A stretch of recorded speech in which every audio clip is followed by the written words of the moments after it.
Welcome back on the AM show. Time now for us to zoom into the news review. Of course, the news and the start of the show brought to you this morning courtesy of Sweetie Abochi. Yeah. Anyway, so we get into the news review now. And as you know, Endpoint Homeopathic Clinic helping us to bring you the news review every morning on the AM show. They're offering you prostate screening for free if you're a man, fertility screening for free if you're a woman. Here's where you can locate them. Here in Accra, they can be found at Spintex opposite the Shell signboard, Kumasi. Kronoma way here behind the Angel Educational Complex in Takrade Anaji Estate, Tema Community 22, Techiman Hanswe and Siamanzama. Their call lines 0244 867 068 or 0274 234 321. Endpoint Homeopathic Clinic, the end to chronic disease. Now, my guest this morning, you know the parliamentary primaries of the MPP are just around the corner, come the 27th. Well, today we're going to be having an interaction for the news review with the MPP's parliamentary candidate, hopeful for Ifija Kwabre South, George Sapon. He is our guest this morning. Mr. Sapon, good morning to you, sir. Good morning, my brother. How are you doing?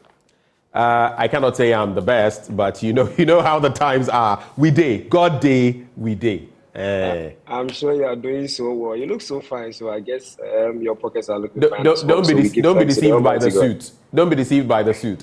Plus, you cannot sit from where you are and determine how well I am. Well, in some of these things, we can only go with the eyeball observation. We can only go with what we see. So, I mean, like as scientists, we say if there's a problem with the eye, you can see. If there's a problem with the stomach, you cannot see because no one sees what goes on in the stomach. So, yeah, I believe you're doing fine. All right. Well, so let's get into it. Quite a number of matters to discuss, but I'd like to find out from you, for starters, why Ifija Kwabre South? I know, of course, you live in that constituency from time to time. You spend time in that constituency. But what makes you think you can take the Ifija Kwabre South, get the nod from the people, from the constituents, and even in the main election gets the nod as well? What are you bringing to the ticket, so to speak?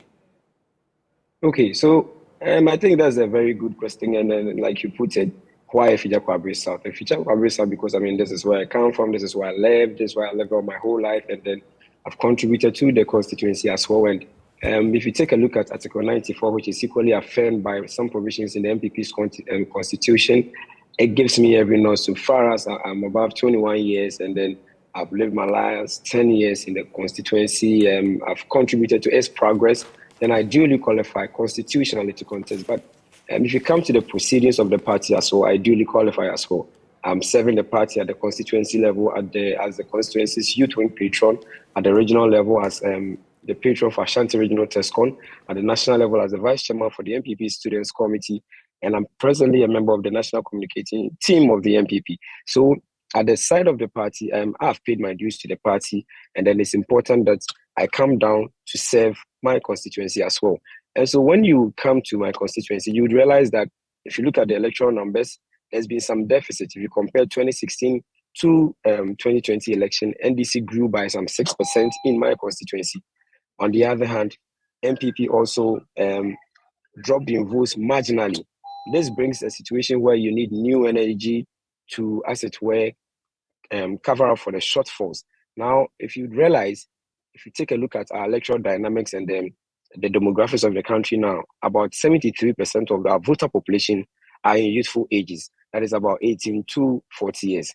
And then if you're a political party and you intend to capture power, retain power, or perform significantly in the upcoming 2024 elections, the first thing you do is to make sure you put somebody who can connect with the larger population out there. And if you come to Ifija Kwabre South, I've lived my life, I connect with the youth. When I was about to file my nomination, I had over 1,000 youth follow me for my walk with GS, where I went to submit my form. And so when it comes to mobilizing the numbers, if you come to Ifija Kwabre South, it's just one person who can do it, and that's just the person called George Sapon before you today. And so my brother, this time round is the time for the youth. President Akufo-Addo has had a vote of confidence in the youth. He's appointed persons who are of youthful ages. Our Minister for Information, who works closely with you, is a youth. His deputy is a youth. If you go to the likes of Honorable Abu Jinapo and Co, they are all youthful people. Abu Jinapo was made Deputy Chief of Staff at the age of 33. And so if you come down here, it is encouraging for people like myself. I'm barely 34 years. And then if I put myself out there and the delegates have confidence in me based on what I have done in the constituency, based on my contribution for the party's progress, and based on the fact that I am competent, I have learned, I am skilled, I have worked, I have served my country, I've worked with the Ministry of Information, I've worked in the Office of the President, I've served voluntarily for the Kumasi Business Incubator, I've served as a teaching stroke research assistant for KNUST. I've paid my dues to my country and my party.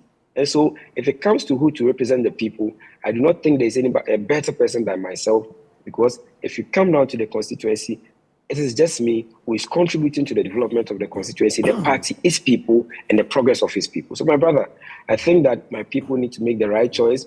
I was the first to pick my nomination, first to file my nomination, which shows the seriousness I have for this process. And thankfully, when we did the balloting, I picked number 1. And so when delegates go to the polls on the 27th, I encourage them to just place their thumb on the number 1, and it is a decision they will never regret. It's a choice for competence, it's a choice for new energy, it's a choice for humility, progress, and it's a choice that would let the party move forward and not retrogress.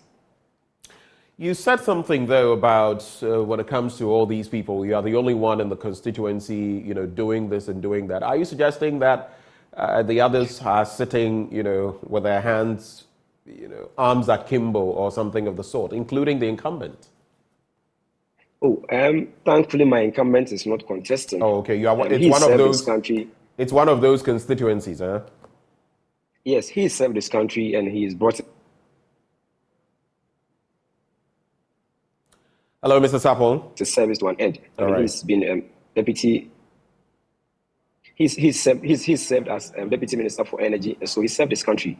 Now it is time for other people to also join in. And like I was saying earlier, there are things that the party has done. So, for example, in the just ended voter registration exercise, I was the only aspirant who contributed to the party for the party to be able to execute its mandate as a party ready to capture more votes and get more people enrolled on the voter register. No other aspirant did that. In the just ended district assembly elections, we had people who are pro-MPP who contested the elections, some of them who are delegates of our party. I'm the only aspirant who supported them. I printed posters free of charge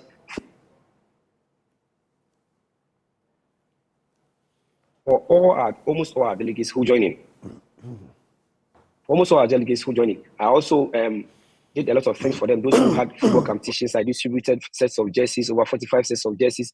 And I also made sure that the necessary resources that we needed for the election day were provided for by myself. So when it comes to contributing to the party, I've paid my dues to the party, and I'm still doing it. When it comes to the larger constituents, we are helping with their welfare issues, in matters of health, in matters of education. We are doing our best to ensure that our constituents benefit from the blessings that God has duly granted us. So my brother, if you come to Ifijako South, I do not think that there is any candidate better than myself. And if you need a mobilizer, if you need somebody who would be able to cope up the votes of the MPP upwards, it is just your support. Tell when the delegates vote whether or not you are that prime candidate from the viewpoint of the people. But 2 quick things I want us to look at before we get into the newspapers this morning. One has to do with slapping electricity tariffs or utility tariffs with VAT. Now, one of the things that when I go around, a lot of people are, upset about, there's a lot of angst when it comes to tariffs like electricity being slapped with VAT. Already, of all the plethora of taxes we're paying. Some people keep asking, why are we still paying for COVID-19, that levy? We're the only country in the world. Now, there's the vehicle income tax, which has come up, the emissions levy, and now people are contemplating, this whole bit about slapping electricity tariffs with VAT, even as we deal with the IPPs, the independent power producers, and everything in between. What is your take on that? And then let me get your take on that before I move to the next one, because it's quite a swing. What's your take on that? Too many taxes. Businesses are feeling the pinch. And even now, as far as this one is concerned, residential users are also getting affected. What's your take? Okay, my brother, I think the question you asked is a good one. For me, I feel that it's important that we keep our lights on. And whichever way that we have to do that, we have to do it, no matter how hard it pinches us. So, for example, in the period of about 2012, 2013, up until about 2016, we had lots of challenges in our energy sector. And it was because some of the challenges were structural and some of them were financial. It is important that we keep all these our agencies financially fluid. And if you ask me, if we are unable to meet our commitments financially and all the other things that we need to do, and we have power fluctuations in the long term, it is businesses that lose, it is individuals that lose, and it is the livelihoods of people that are affected.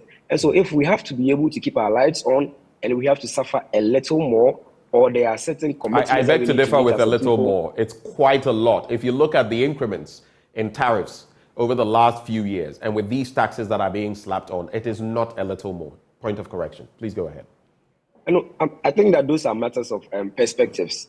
What I may see as a little more may be seen as may seen by another person differently, like you rightly put it. And I think that these are matters of opinions. And just like I duly respect yours, I'm sure I also have the right to side with mine. But what I would say is that for me, I would rather have my lights on no matter the cost. Because if our lights are not on, industries suffer. If the industries are suffering, it translates into the larger economy. It translates into inflation. It translates into the point where producers will have no other option than to go with a cost-sharing burden where they shift any extra cost to the consumer. And that will naturally propel the economy into points where we have consumers bearing more than they necessarily need to bear. So but that is happening already, Mr. Sapong. George, that is happening already with how things are. When you go out there, business people, what they are telling you is, now our hands are tied. There's nothing we can do, and we're just going to have to translate the cost. But let me make a point before you proceed. You say that we must be willing to pay whatever it takes to be able to have electricity. To some extent, I agree with you. Electricity, having it is better than not having electricity. But are you contemplating inflation? It has fallen year on year. Month on month inflation is going high. The cost of things are actually going high if you focus on month inflation. If you focus on the cost of borrowing, the cost of living, you'd realize that people have scanty resources to even manipulate, to take care of themselves. Look at fuel prices. Look at the cost of food, the cost of drink, the cost of utilities. All of these, it's a basket. So while everybody, rationally speaking, to some extent I agree with you, we would prefer light to no light, so would be willing to expend. But in some instances, even that purchasing power to be able to want to expend more is not there, especially now. So I don't think it's really an option of as far as we can go, to get electricity, because that purchasing power is not even there. That's the whole point. So, my brother, here's the other way that we can look at it. If you take a look back to, let's say, last year, April or March, and you do a comparative analysis, you realize that some of the macroeconomic factors have relatively stable. If you look at the exchange rate, it has relatively been stable. If you look at consumer pricing, it has relatively been stable. We got to a point where inflation was almost hitting 50%. It's been relatively stable. Now, what that means is that we don't need to exacerbate the effect of these factors. Now, sometimes there's a single factor that can cause all other extra factors to shoot up. So, for example, if you have an increment in fuel pricing, it will not be a matter of just fuel pricing, but then it will affect every other consumable on the market. Now, when we talk about electricity, in the absence of electricity, my brother, here's what's going to happen. Cold stores are going to suffer the pinch, and so as much as the people suffer the losses, it will translate into what we are going to consume and the pricing we are going to pay for it. If people are sewing, the regular tailors and the seamstresses out there, they will not even have the energy to work with. Manufacturers will have to pay extra costs to get alternative energy to move on with their production. Importers will suffer, exporters will suffer, and that will translate into the larger economy. And for me, I believe that if you make the economic argument, or if you put pen to paper and you try to forecast the likely effect of the absence of electricity, as we saw in the 5 years under President Mahama, my brother, whatever we have to do to keep our lives stable, we wouldn't necessarily have to do it, because the effects are not the same. The impact of the economy when we have no lights is significant.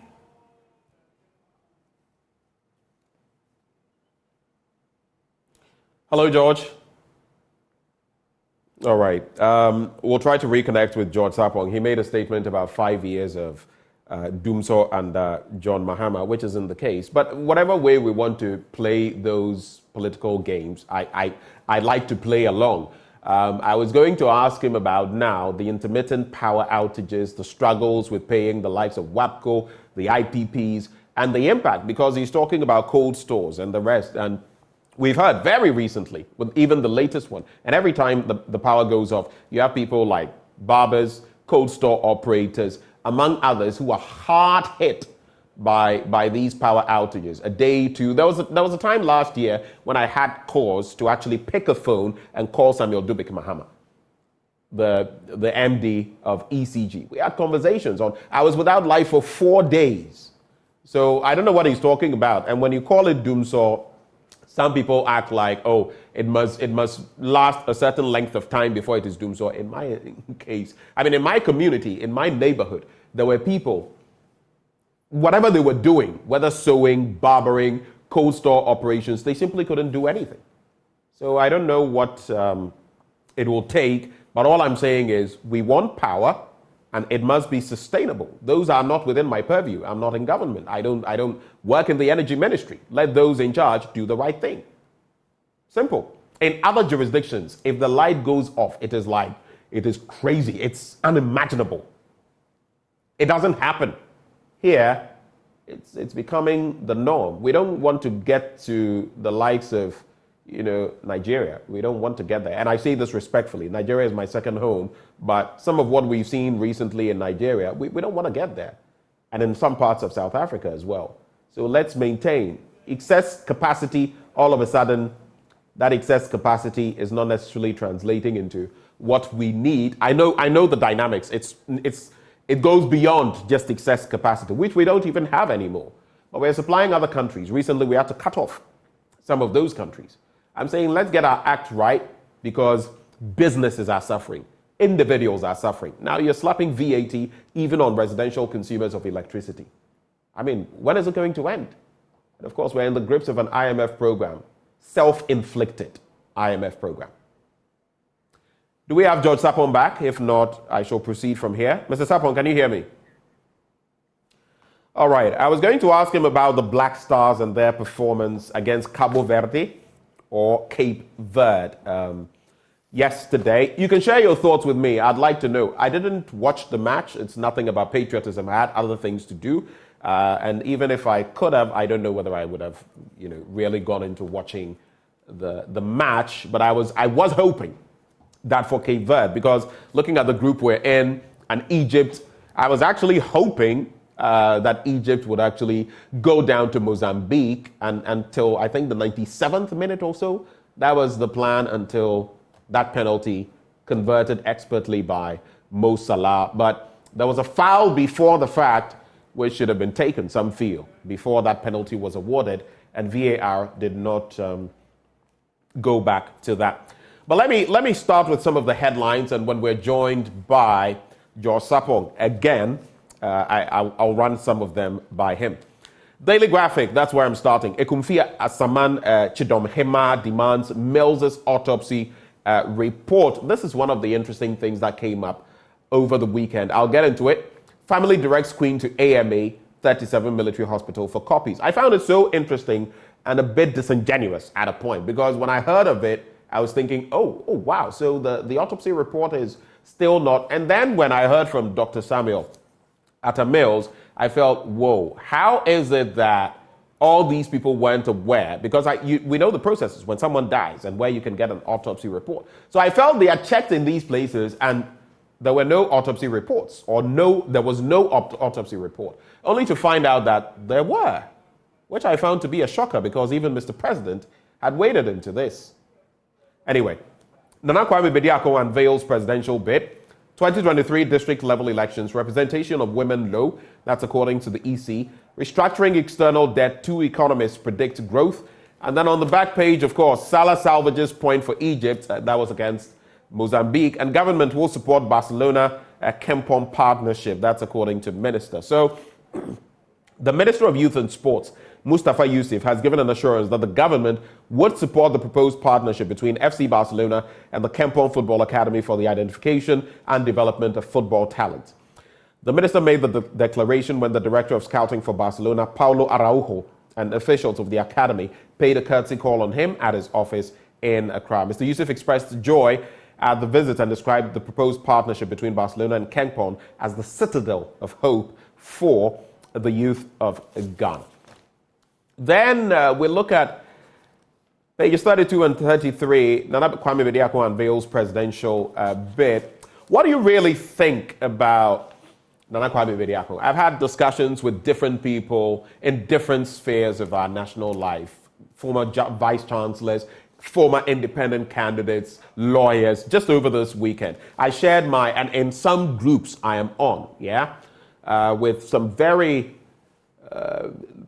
intellectual people, luminaries in our country. And I shared my blunt thoughts on Nana Kwame Bediako. But I'd like to find out, how much do you know about him? I found it curious the last time I had an interaction with him, asking him about his source of wealth. And on about 4 occasions, I tried pinning him down. I heard talk about wisdom.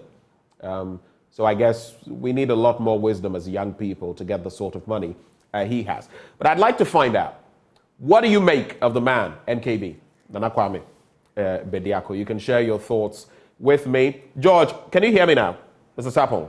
Yes, I can hear you. All right. So we've lost out on a few minutes, so I'll just ask that your answers are pretty straight to the point, choppy. I was asking, though, about your quick thoughts about the performance of the Black Stars yesterday. They fell to Cape Verde, probably our easiest match, and it didn't go our way. Quick thoughts, then we get into the papers. Okay. As for the Black Stars, all of us have our love and our faith in them. And they keep telling us to bring the love back. We brought the love back, but sometimes when it matters most, they fail to rise to the occasion. It's a tournament, and so it's a long one. Let's hope that we can make up for the losses of last night and then go on to make some good progress.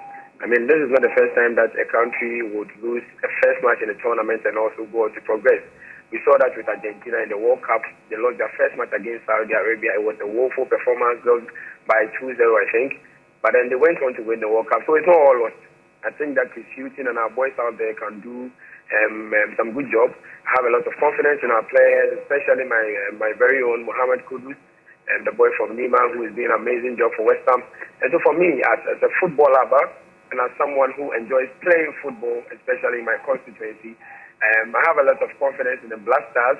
Our hope is not lost yet. I think that as a nation, we need to continue burying them up in prayers, giving them our love, giving them all of our support, and ensure that we do some good job for us. Because if it doesn't go well, the nation suffers when it comes to the joy that football brings. Ghana is a football-loving nation, and especially now that we have a group of people who call themselves investors, the effects may be devastating for some people as well. And so for me, I'll continue to support the Black Stars, and I'll crave the indulgence of all Ghanaians to do the same. All right. So I started with that story about government supporting Barcelona Kempon partnership. That's the sports minister, Mustafa Yusuf. What do you make, though, about Nana Kwame Bediako and the new force? There's a lot of talk about them. I interviewed him just last week, Friday. The billboards are still all over town. Some of them were pulled down, supposedly. The accusation has been that it's been by members of your party. But what do you make of what he's been saying and the fact that things are not going well in our country, for which reason we need someone like him to lead the country to its land flowing with milk and honey? What's your take? So I am a Democrat. MPP is a democratic party. And then we believe in the plural democracy. We believe in the rule of law. We believe in the multi-party system. And we are believers in the fact that people should be given options when they go to vote. And that's the more reason why the NPP has consistently campaigned for options when it comes to voting. And that's even with our internal primaries, we've taken the position where we want everybody who has the will and has the tenacity and is constitutionally has the right to stand elections to do so. And so for me, I do not have any problem with Nana Bediako seeking to be president of Ghana. We have seen independent candidates at the presidential level. George, I'm not talking so much about I'm not talking so much about his wanting to be president or our democratic process allows that. I'm talking about what he's been saying. And again, about the rot in the system he's pointing to and what you see from there. It's about the idea, that what he's conveying. That's what I'm asking about, not the fact that our democratic process allows him to compete. I think that it is. So, I mean, I was taking it from a perspective to another perspective. I think that we practice a plural democracy, so these things are permissible. And then for anybody who seeks to lead the country as president, it's incumbent on the person to have his way, outline his vision, what he feels he can do. And so if anybody who seeks to be president does so, the person has the constitutional right to do so. If you look at Articles 1, 2, and 3, I mean, any individual who is a Ghanaian and all of that, and you go all the way to Article 13 to 25, there are certain liberties that we all enjoy. And so one of them is freedom of association and all these things. So Nana Pediago has the right to do whatever thing he's doing. He has the right to join the discourse at the national level. And in doing so, for me, I would be proud if we do so at any level, intellectually and constructively. And so for me, I think that I like to give him kudos for even taking that bold step because he's a youth and I'm a youth, so I encourage these things. But the larger question is that he needs to appeal to the Ghanaian people. For me, I joined the vehicle of the New Patriotic Party. I am going to appeal to the larger people on why they need to endorse the MPP one more time. And one of the reasons I'm going to tell the people is that, one, we've kept our lives on and we've not had fluctuations. We've been able to improve education. Now more than 500,000 people are enrolled in free SHS who hitherto will not have had the opportunity on the basis of cost constraints amongst others. We've had improvements in the health sector when it comes to emergency health care. Look at the ambulances we've brought. Agenda 111 is on call. And so these are things that I, as a member of the NPP, I'm going to tell the Ghanaian people and ask for their vote. Anybody who seeks to also lead the people has to also bring up his policies such that on the basis of what I think the NPP will do or will continue to do and why they need to vote for Dr. Mahmoud Bawumia to break the age, he and Nana Bediako can also bring a superior argument.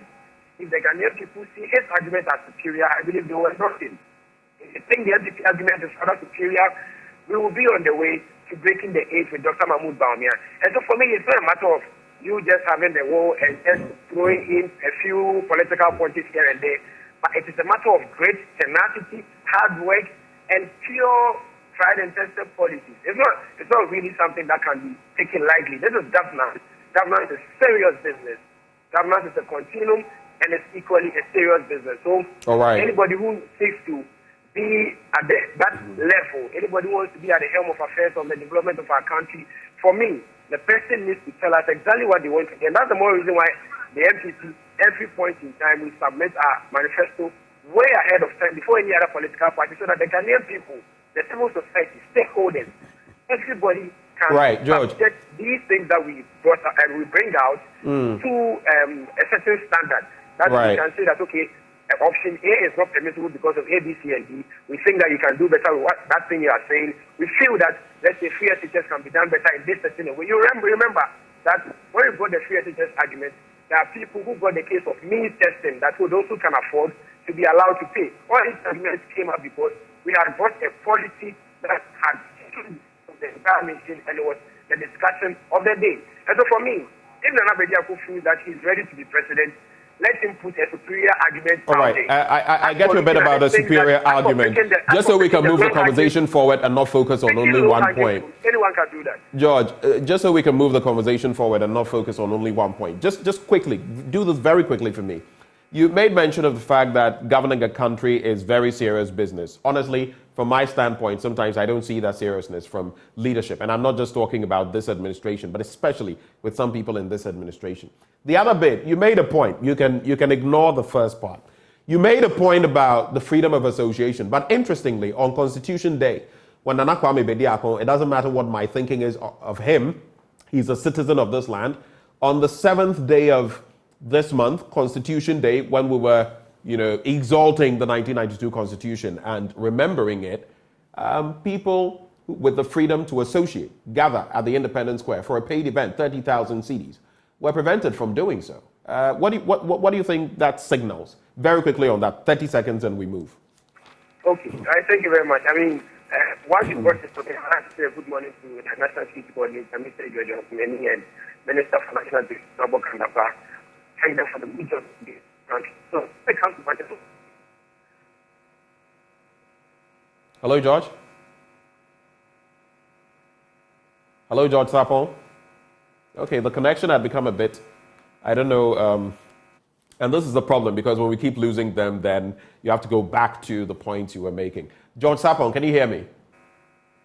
All right, we'll try to get the connection back and then go to him. Now, restructuring external debt. Two economists predict growth. Now, the agreement to restructure the country's $5.4 billion debt owed to external creditors will help to free up some resources for the government to engage in economic activities that will propel growth, two economists have said. Of course, I also recall when I was speaking to George Sapon a while ago, he was talking about macro economics or the macro economy and everything. If it doesn't trickle down to the micro, the people are still suffering, no matter what gains you purportedly are making at the macro level. What is macro without the micro? It means nothing, practically. They have said apart from unlocking the release of the second tranche of $600 million from the International Monetary Fund and funding from other development partners, it would also help shore up the country's forex reserves, which would in turn help cushion the local currency. The two economists are the director of the Institute of Statistical, Social and Economic Research, Professor Peter Quartey, and the head of research at the Institute of Fiscal Studies, Dr. Saeed Boakye. George, you were giving me a very quick response, and then I lost you. Please go back. Yes. So on the matters of security, I think that we have to look at it in the perspective of security. As we sit here today, I have worked with the Ministry of National Security before, so when it comes to these matters, I have a fair idea of how sometimes things play out, and then we can't specifically tell the people what is happening, but you just need to protect them. If you go up north right now, there are operations like Operation Fudango, Operation Conquest, among others, that are being used to protect our territorial integrity. If you go to our border posts like the Wharf, among others, there are people trying to get into the country and all of that. There are things that are happening that the leaders of our country cannot come up, organize a press conference and tell people that this is what is happening. All they need to do is to do the job that the Constitution mandates them to do. If you take a look around our country, there's terrorism happening almost everywhere around our country. But then it is the duty of our duty bearers to ensure that we are safe and we can go soundly to bed. It is not up to them to come and tell us that, okay, today there are some terrorism activities happening here, so everybody go inside or whatever it is. All they have to do is to do the job we have given them. Currently, there have been instances where we've had terrorism close to our Ghanaian border, as close as 20 kilometers. But these are matters that are not in the public domain, but these are matters that Ghanaian security agencies have taken the necessary steps to avert all unforeseen occurrences. Currently, there is something we call the Accra Initiative, where 7 countries have put themselves together for intelligence sharing. They are doing all these things because they need to be able to, in a quick way, respond to certain threats. If national security sees something as a threat, if the Ministry of Interior sees something as a threat, if the Ghana Armed Forces, their defense intelligence, BNI, and all the other agencies, if they see any threat, it is incumbent on them, and the Constitution mandates them to quickly solve it. It is not a matter George, for the sake of time, let me just say that we still do not know. We still do not know what threat this posed. I mean, people launch political parties and movements all the time. We're also told that there was an event, state event, that was to be held that day. That event was never held. We've not been told about any such threat. So what exactly are you referencing? What I can tell you is that with my experience and with what I know in matters of security, whenever there is any form of threat, whatever the state has to do... Okay, so you're putting it down to a threat. The state has to do it. Right. You're putting it down to some threat. I think that the state was right in doing so. All right, thank you. Thank you. Political party activities that had been called off because of an imminent threat. So, I think that the Minister for National Security and his coordinator were right in doing what they did. All right, we still wait to find out what the threat is. Maybe, hopefully, the National Security Ministry. Like I said, it may not necessarily be that my thinking is that Nana Kwame Bediako is this or that. I don't really care. But every citizen is a citizen, and what rights they have, they have. If we impinge on them, you must show why we did this. That is what happens in the jurisdictions we go and borrow from, the same ones we seek to emulate. But Joycelyn Tete adjudged Best Female MP the NDC Member of Parliament for North Dai in the Volta region, has been adjudged the best female MP for 2023 by the Facts Performance of Ministers Project. I highlight these because, one, we need more women in politics, and two, because it is crucial to have these metrics so that we can salute those who are in some way doing a good job and to whip up interest for those who are not doing the best of jobs. Government maintains 13 allowances for UTAG and TUTAG, and there's been a lot of talk about UTAG and TUTAG embarking on an industrial action recently. But Ekumfi Asaman Chidomhema demands Mills's autopsy report. I'll just summarize it for you. I find it very interesting because I followed this entire thing. So there was some meeting with Kwaku Anyidoho and some purported members of the, I wouldn't say the Atta Mills family, right? And I say purported because when Dr. Samuel Atta Mills spoke, he asked certain questions. Now, they had a confab with Mr. President. Mr. President was asking, in a way, about the autopsy report for the late President Mills. May his soul rest in peace. Then there was Kwaku saying that there's no such autopsy report, but his brother, Dr. Samuel Atta Mills, had claimed at a point that he had it. Atta Mills came and said, listen, what is being discussed here? The autopsy report we have as a family, we got from both the AMA, in fact, the AMA has a copy, the 37 Military Hospital has a copy. I find it interesting that Mr. President didn't know about this or whether he relied solely on what Kwaku and the rest had said, because I don't get the disconnect. We all know the processes to be gone through. He also questioned those purported people who were there in the name of the family when he, Dr. Samuel Atta Mills, was not in the know. Do you have any quick response on this? And some have also questioned why this comes up every electoral year. Your thinking. What's your thought? So me, personally, I'm an Ashanti, and some of these matters are quite delicate. What I would say is that both the family and all interest parties need to find a way of putting this to bed permanently, because it helps no one. There are more important matters that we should be focusing on as a nation. There are issues of... There are more important matters? George Sapong, I get your point, but Mr. President has waded into the matter. That's what it's been trending. So if there were more important matters, which to some extent I agree with you on, I don't know. You are not getting my address. You are not getting my address. All right, go ahead, explain.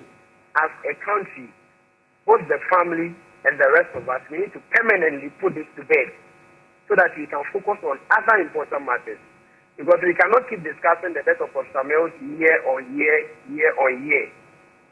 If it's about the autopsy report whatsoever, if it's about the presence of it or the absence of it, we need to get to a point where these matters are dealt with and we know that we've put it behind us as a country, and then the good old professor can rest in peace. George Sapol, so when we have done that, we know where autopsy reports are, where we can get them.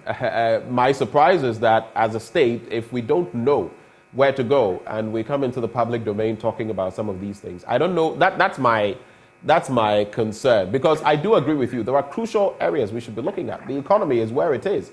Our electricity supply is where it is. But it keeps coming up. And interestingly, it's usually in an electoral year that some of these things really ramp up. That's my concern. Are you concerned about that? I share your sentiments. I'm concerned too. But then for me, I'm a bit disinterested in such matters. But I feel that as a nation, looking at the time that Professor Mills died, this is not a matter that we should be discussing at the national level at this point. I mean, we should have been able to deal with the issues that connected with Professor Mills' death by this point. I mean, we've had anniversaries for him. We've set up. We've seen a setup that is supposed to institutionalize his memory and all of that. So at this point, we should be moving on to other matters. So that probably when it gets to his birthdays, we discuss his legacies amongst other things.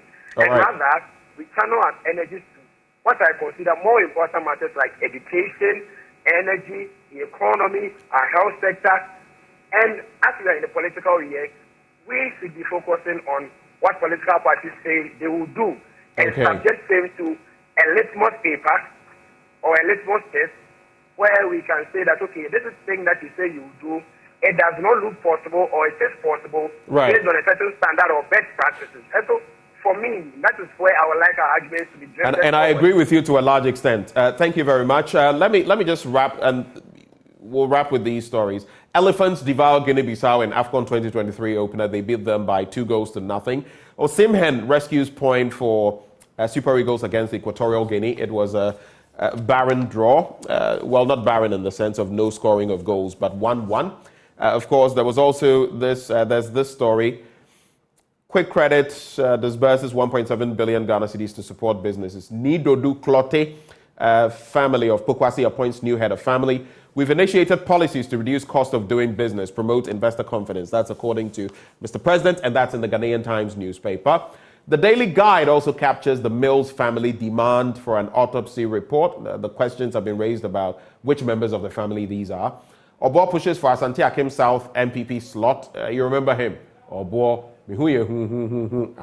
He's with the Ghana Post now. Losing old hands will affect Parliament's minority.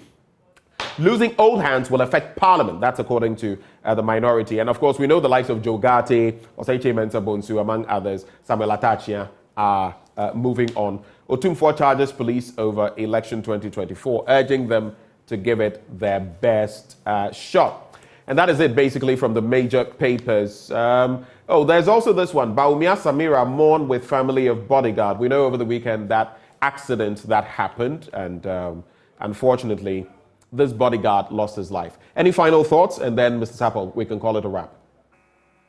My brother, my condolences to the family of the bodyguard of our first and second lady and our first lady.